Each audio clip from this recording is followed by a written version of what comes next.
Hello there, Brick Fanatics. Here it is, the latest in the long-running LEGO architecture theme, 21061 Notre-Dame Cathedral.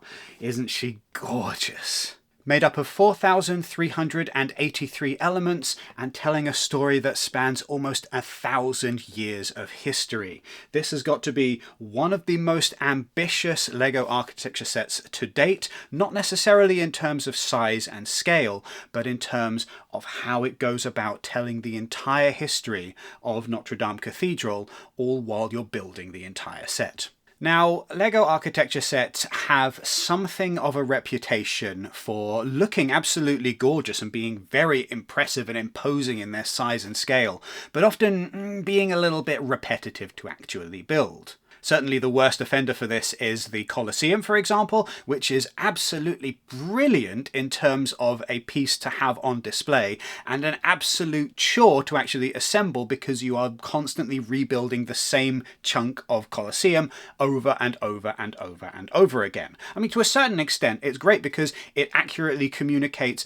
the absolute drudgery and toil that the slaves who built the Colosseum suffered from. Similarly, you've got something like the Eiffel Tower, which is an absolute engineering marvel, both the actual building itself and the LEGO set that's based upon it, and absolutely dwarfs every other LEGO set that you have on display. But you're putting together an awful lot of grey bricks over and over and over again to build all of those legs and that entire tower. With this one, with Notre-Dame, the LEGO designers have come up with an ingenious way of breaking up the build experience a little bit so that you're not just doing the same thing over and over and over again.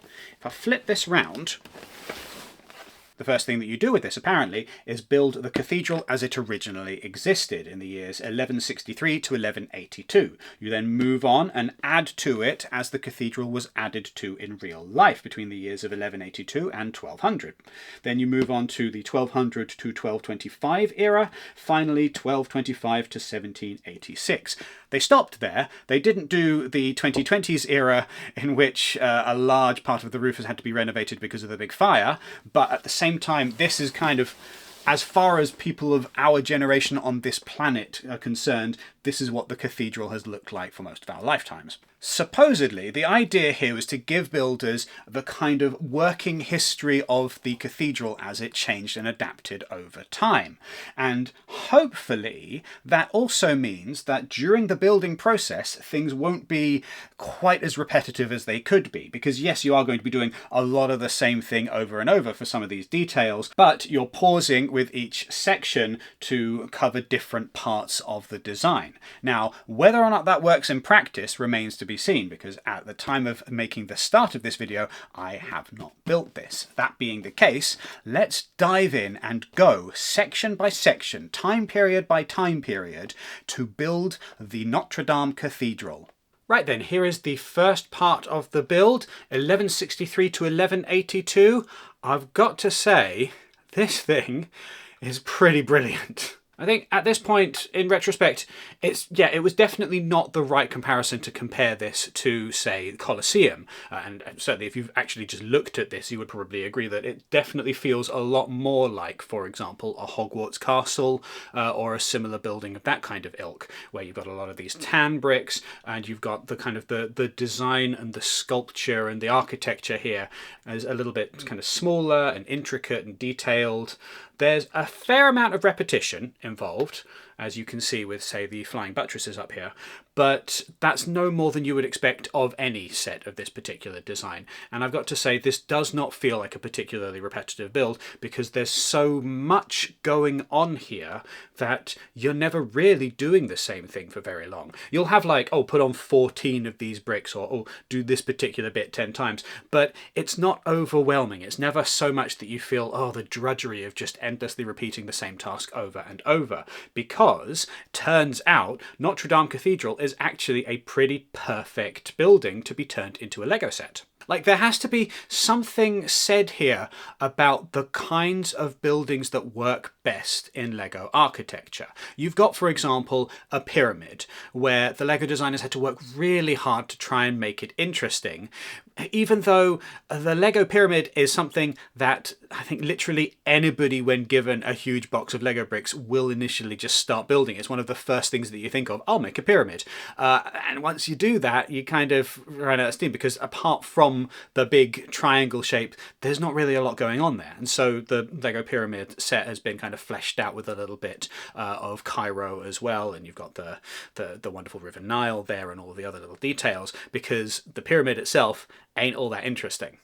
Similarly with the Colosseum, with the Eiffel Tower, with many of these buildings, the spectacle is impressive. They look cool on the shelf, but they're not that interesting as a design. And then you've got something like Notre-Dame, which is just so perfect for a Lego set because there's so much variation in the simple design of the building. I love getting in here and looking at all of the details, and I'm enjoying the opportunity while I can, because you realize fairly on that you're kind of bricking over some of the really cool internal workings of this thing, so you're never really going to see it again.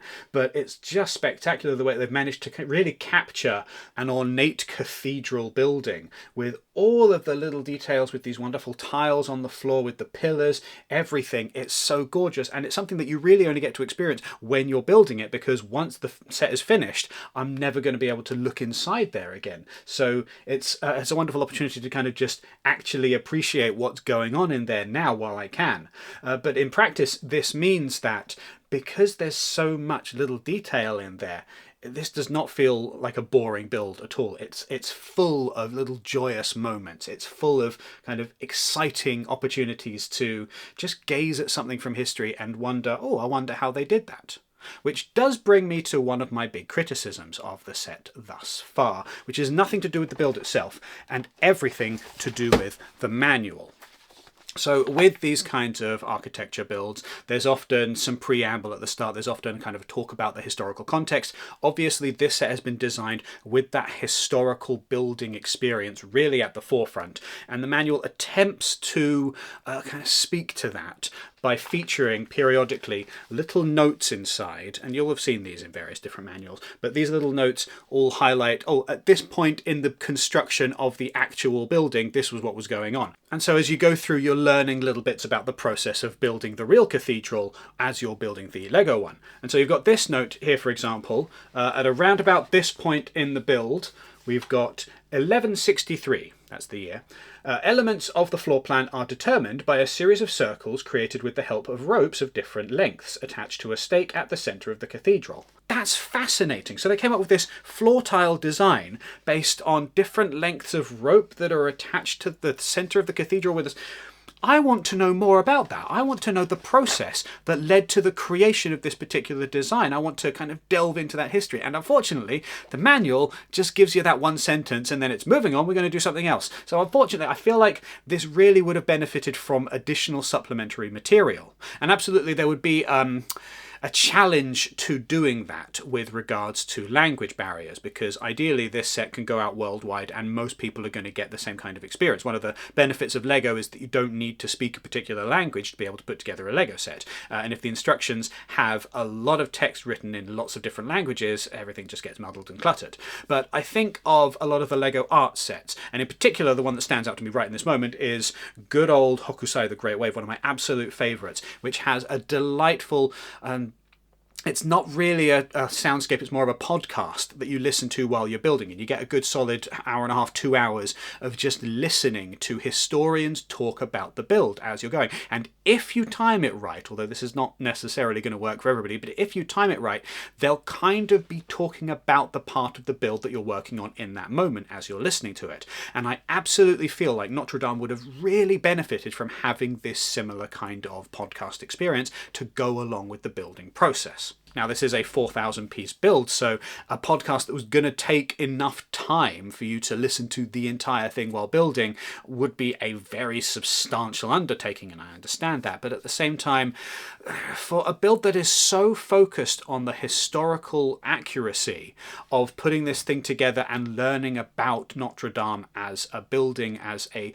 constant evolving work of art, it feels like a missed opportunity to not delve further into that with the supplementary materials such as the manual or something else. As it is, if I want to know more about how they designed those floor tiles, I'm going to have to go away and do some outside research, which is no bad thing because it's nice to kind of be inspired and to want to go off and find something else out for myself. But at the same time, I would have liked just a little bit more. One thing I noticed, I recently built London, the London skyline, in anticipation of building Notre Dame.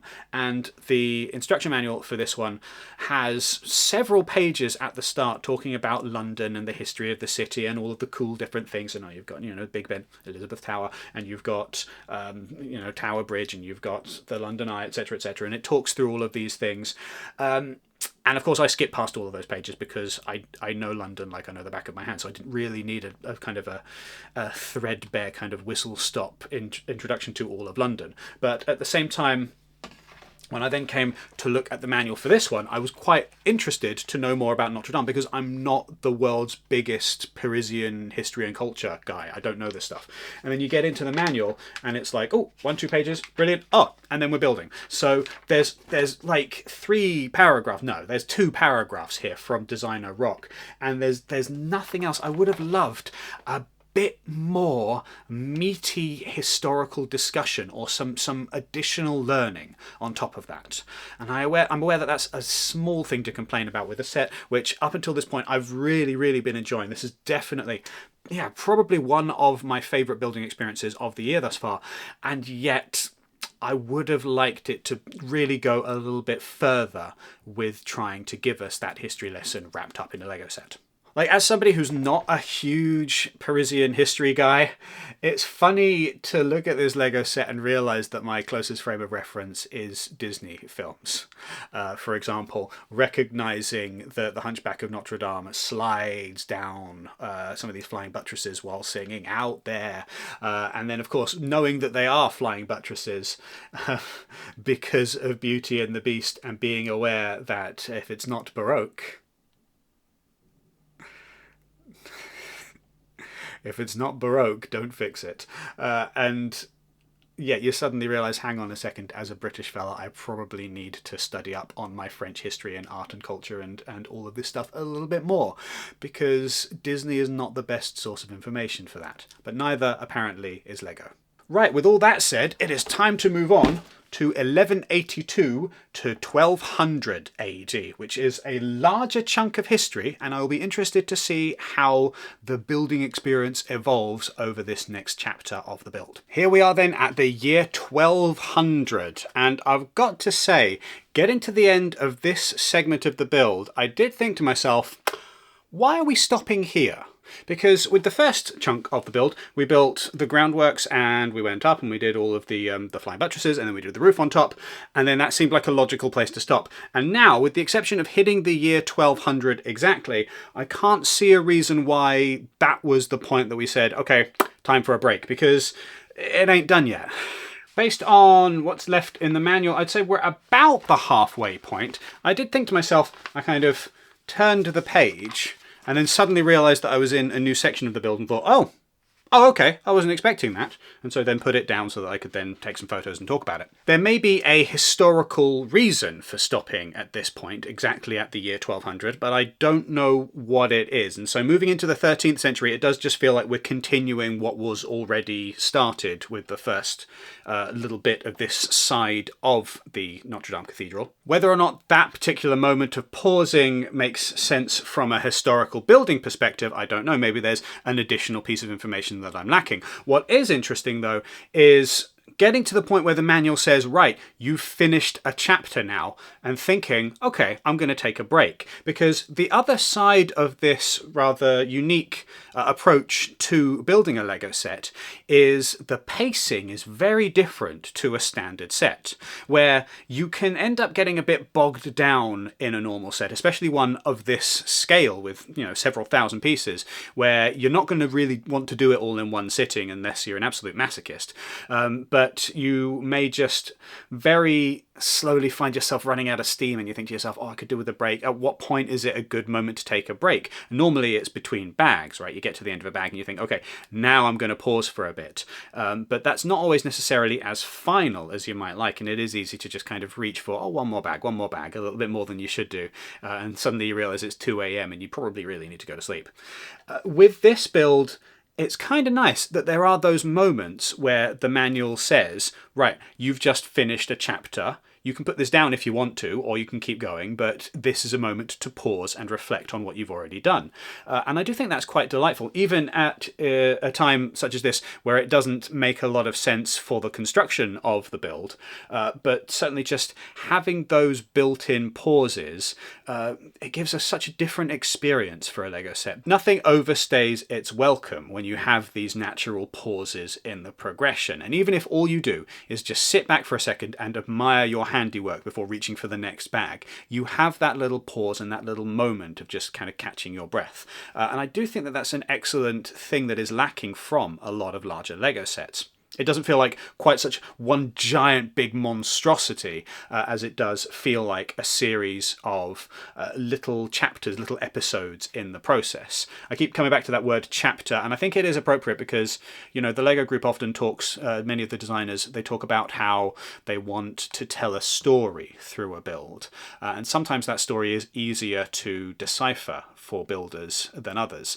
But in this case, with the construction of the cathedral being such a clear and an obvious story that they're trying to tell, it does work very well to just have a moment where you're like, okay, you have now hit the 13th century, take a breath, maybe go and use the toilet, have a drink of water or whatever, and then you can either come back to it or you can just put it down for the day and then come back to it the next day. And that's really something that I would love to see in more Lego sets, because it does help a lot with not making the entire thing feel like a big, monotonous, just constantly draining process by the time you reach the end of the thing. My only other criticism at this point is that it does feel just a little bit flimsy with the base that is all constructed out of smaller base plates, and I think I would have liked something a little just sturdier for it, but that does also potentially come from the fact that the Lego set is still half constructed, and maybe once I've put a roof on there, then the top of the set is going to be helping to support the bottom of the set in a way that it's currently just feeling a little bit side heavy, like it's imbalanced at the moment, and that probably doesn't help, just simply by virtue of the fact that this side of the build is entirely finished and this side is barely started.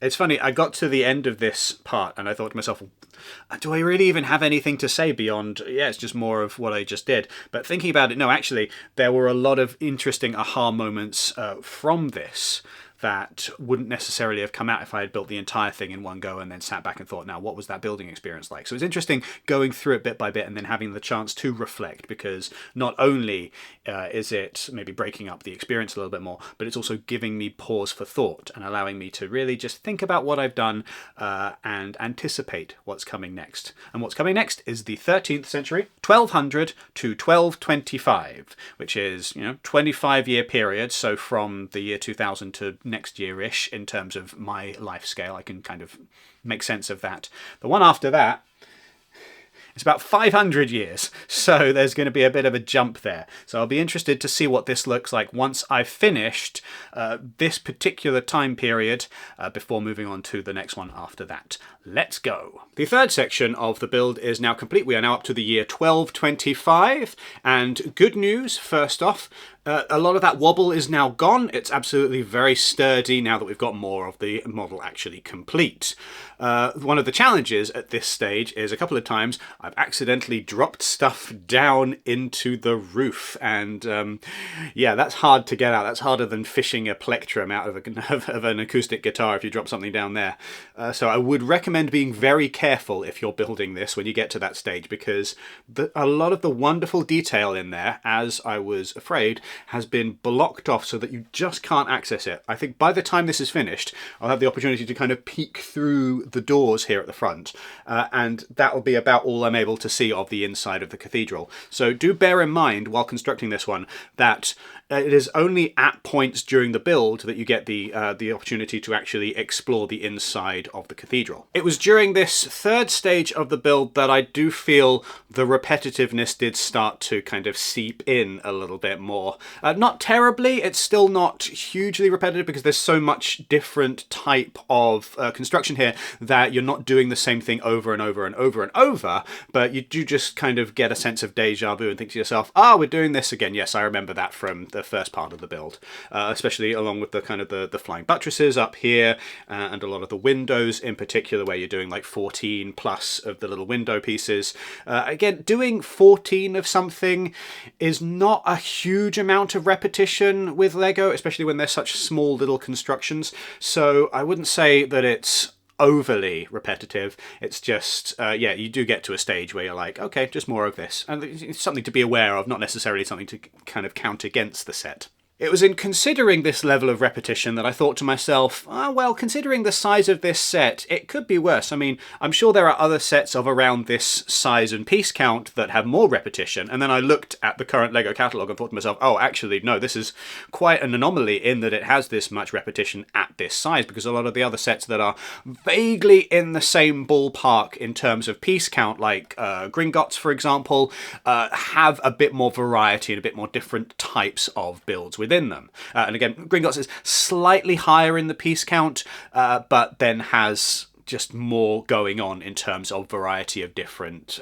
things to build. So it's not an analogy that works straight one-to-one, but you kind of get the point that, like, to a certain degree, this is more repetitive than a lot of the other builds at this kind of size in terms of piece count. The other side of that, though, is suddenly realizing just how many pieces you get in such a small package with this. And I have to say, I do like that a lot, because on the one hand, you get a lot of building time. I'm up to, I think, around 6 hours of building time at this point, and I've still got a roof to put on the top. But at the other side of this, it doesn't take up a huge amount of space. It's quite a compact set, and a lot of those 4,000 plus elements are very small.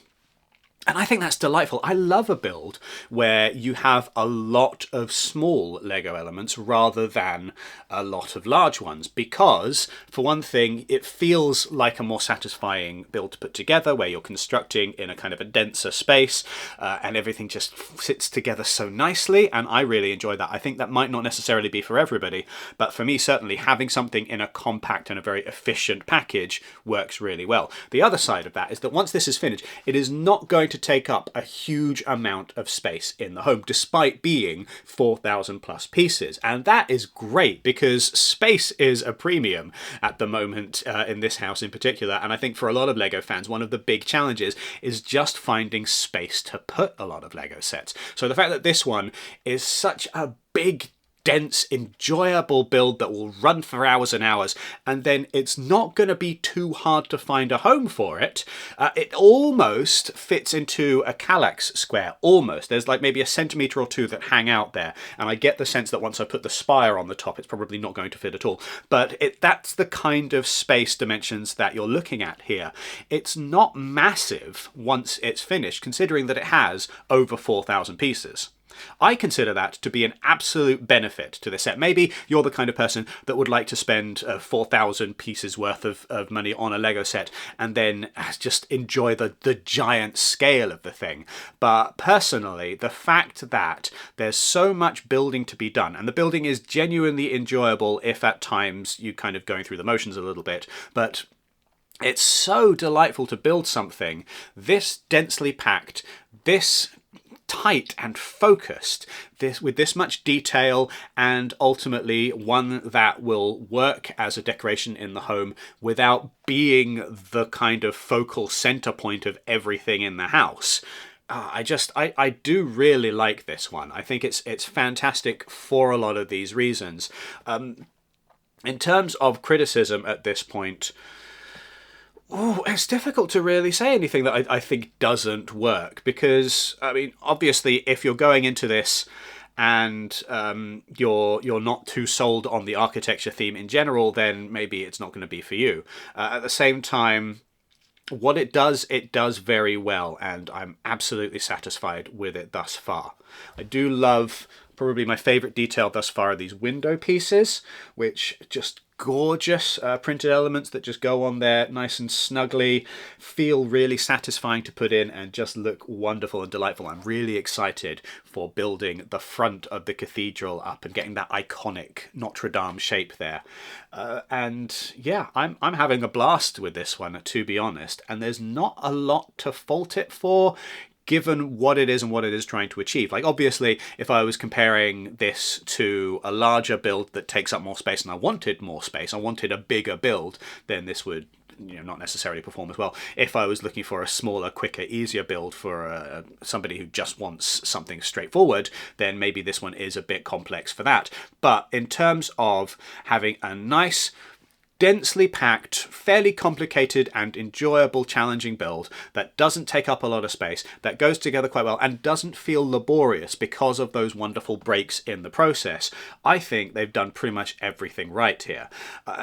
But that does remain to be seen, because I've still got that last chunk of the build. I need to go through to the 1700s before I can complete the thing and actually give my final opinion on it. At this point, though, having a really good time. Absolutely one of the top sets that I've built so far this year.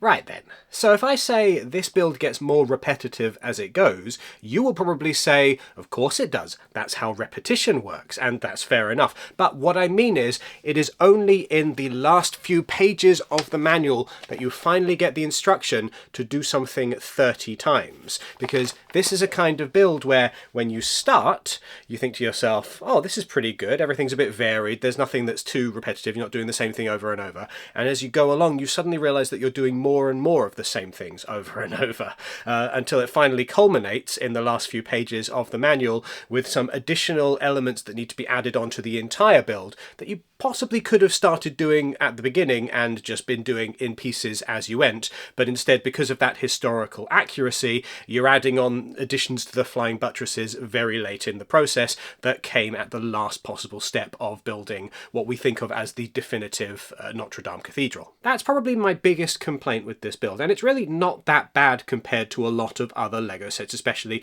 with a large piece count that are based on actual architecture from the real world. I'm aware, by the way, that in this video I may have referred to, for example, the Eiffel Tower or the Colosseum as architecture sets. I didn't mean in the sense that they were part of the architecture theme, I just mean that they are based on real world architecture. I hope that you get that little a architecture versus big A architecture distinction. But definitely, the thing that was probably the most annoying about building this set was working on these two gorgeous, lovely looking towers here that are at the front of the build, and you get through part of doing the bells, and then, I mean, I'm not great at looking at all of the instructions as a whole and realizing, oh, I'm supposed to do this multiple times. So I get to the end of one of these sections and it says, okay, now do that 4 more times. And I'm like, oh, all right, okay, fine, okay, 4 more times. And then I get to the end of that section and then it says, right, now do this whole thing another time. And suddenly I'm like, oh, I had to do this 8 times. Right, I didn't realize that. Okay, here we go. And I am the kind of person where once I've done something once in LEGO, it loses all joy in doing it again. So if ever a LEGO set gets kind of destroyed and I have to rebuild it, the first time I build it, I think it's great fun. The second time I rebuild it, it becomes a chore. And so, yeah, doing the same thing multiple times like this does tend to grate on me after a while. But that said, it ain't that bad. It's all right as far as repetition goes. That is my ultimate verdict. That's my biggest downside to this set, I would say. The only other problem is that there is so much gorgeous stuff in there that you just can't get in to see properly. You've got 2 options, really. One is looking through these doors. I didn't know this until I rewatched our interview with Rock, the designer of the set, that the roof does come off, and you can get a little bit of a look in there, but even then, as you can tell, you can't really see a lot of the details. And as you're building parts of this, it does say, like, for example, you've got little elements here that are very important for the cathedral that I personally don't understand, because the manual gives you like a sentence to try and understand what exactly is going on there. But I can't get in to look at it anymore because the inside of it is really all blocked up, and I can kind of peek in and I can have a look, but it doesn't quite work easily. Aside from that, this thing was basically perfect in every way. It's absolutely spectacularly gorgeous. There are very few Lego sets that once I've built, I go back to and look at and admire quite as much as I've been going back and looking at this and admiring it and seeing it on my desk or on my table or on the little display stand and thinking to myself, oh gosh, that's a really good looking Lego set. That is just absolutely gorgeous, so detailed and lovely. I think I really like how it's all put together. I think that the designers at Lego have really outdone themselves. Rock has done a fantastic job with this one. It is so, so, so gorgeous. And even for someone who is not necessarily up to speed on Parisian architecture in general, I can see why this building is so special. And I think that this was an absolute perfect choice for a Lego set because it's got so much going on and it's just wonderful. There is something else I feel like I need to mention with that, and this is the price of the set. When I initially heard it, I did not believe it, but it is £199.99 in the United Kingdom and $229.99 in the US and €229.99 in Europe.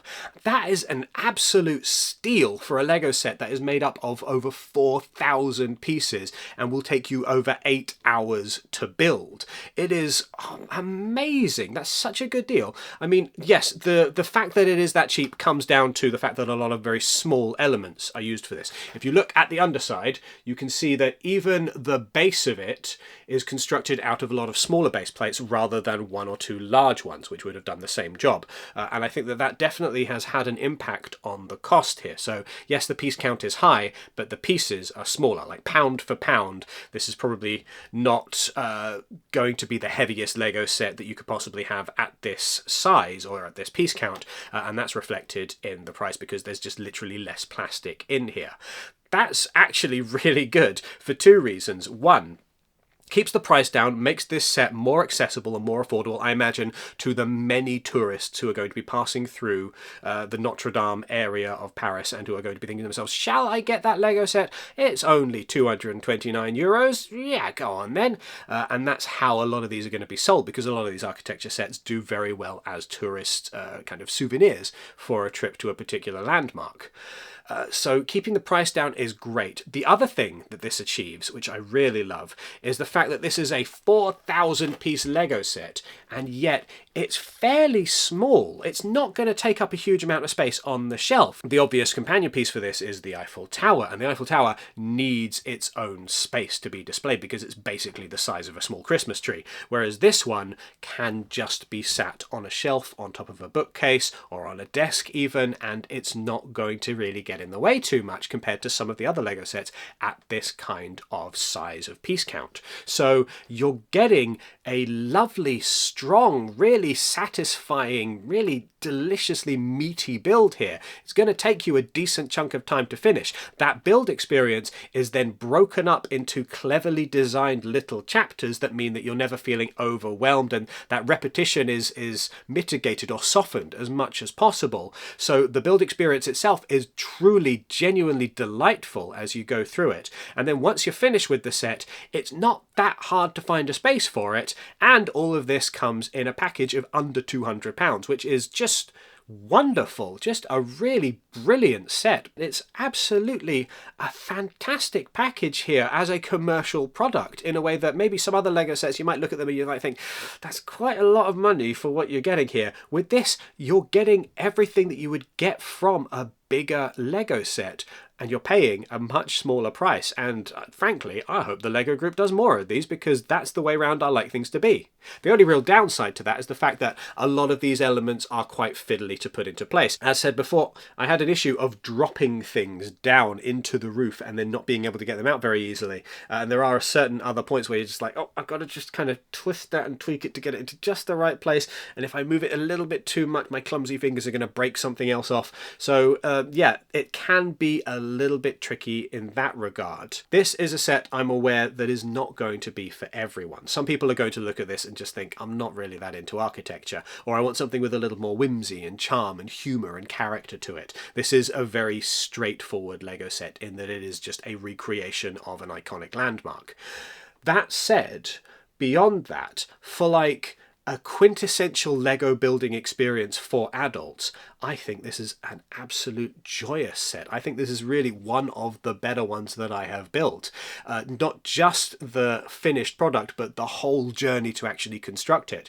And so as a result, if I were to go recommending a large for adults set to somebody who's not really dipped their toes into Lego before and who is willing to spend the £200 that it would cost, I would absolutely recommend this because it gives you the full Lego experience. It gives you a big Lego experience, but in a way that is accessible, that is not going to overwhelm, and then is not going to take up too much space on the shelf. Now, how much this is going to appeal to people who've never touched Lego before is going to be debatable, but really, honestly, I think you could do an awful lot worse as a starting point. And indeed, if you are a seasoned collector, as most people watching this video probably are, you will already be very well aware of how to build a Lego set, and so you will probably really relish the challenge that this brings without then needing to worry too much about whether or not it's at the right level for you, because aside from being a bit fiddly, I don't feel like the construction was too taxing, and I think that the breaks really helped mentally, because you do notice after a while building a Lego set that it does take a mental toll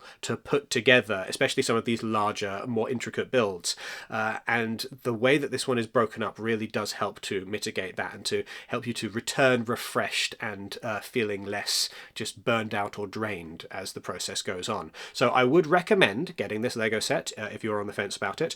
I would also recommend using those natural pauses in the progression of the build to take a break, stand up, stretch your back, because your back is going to be hurting after a while. We do all get that as Lego builders. And then come back refreshed later to carry on the build. And do it that way, you can really get the most out of this. You can really savor the experience because the build itself is half the fun here. And when I say that, the finished product is pretty fun in and of itself, so there's a lot going for this. Absolutely a hard recommend. Definitely pick this one up. It's just spectacular. It is just a joyous set, and definitely a strong contender, I think, for one of the best Lego sets of 2024. But then these things are entirely subjective and you may have a different opinion. Make sure that you go down into the comments and let us know your thoughts on the set and whether or not you're going to be picking it up, because we're genuinely interested to know. Make sure, by the way, that if you are going to be purchasing this, or indeed any other Lego set, that you use the QR code, which is currently on screen, or the affiliate link that is down in the description. It takes you straight to the Lego website. It gives us a little bit of a kickback when you make that purchase. It just helps to keep the lights on at Brick Fanatics. Make sure that you do all of the regular YouTube things. You know the drill by now. You give this video a thumbs up and subscribe and hit the notification bell. Make sure that you go to brickfanatics.com for all of your Lego news and sign up to our newsletter so that you never miss anything Lego related ever again. Thank you very much for watching, or should I say merci? Yep, I know French.